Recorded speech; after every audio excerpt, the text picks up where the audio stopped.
33 смртни случаи и неброени повреди и болести стекнати на работните места во 2018-та.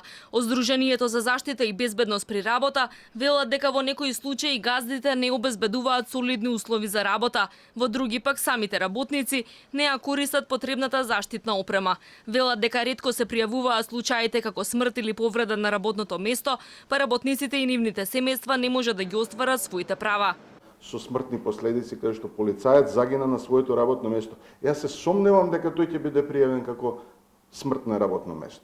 Се сомневам дека и тој што всушност е повреден на работното место ќе биде пријавен како повреден на работното место. Повреден на работното место тој ќе добие 100% компензација во однос на плата.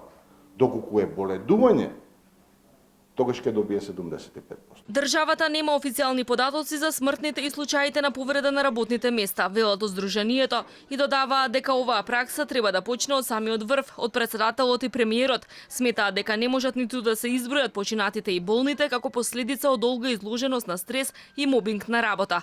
Најголем број на смртни случаи на работното место има во земјоделството, градежништвото и транспортот. Се чудиме во последно време зошто заминуваат луѓето. Зошто си одат? Па можеби не секој пат платата е пресудна. Можеби он е континуиран стрес. Можеби она континуирано психичко насилство кое го чувствуваме од сите страни е доволно да ни ја прелие чашата. Конфедерацијата на слободни синдикати врши континуирани обуки за работниците за заштита на нивните права, но и обврски кои треба да ги почитуваат за да бидат безбедни на работните места. Обуките се вршат во склоп на проектот Безбеден работник е почитуван работник.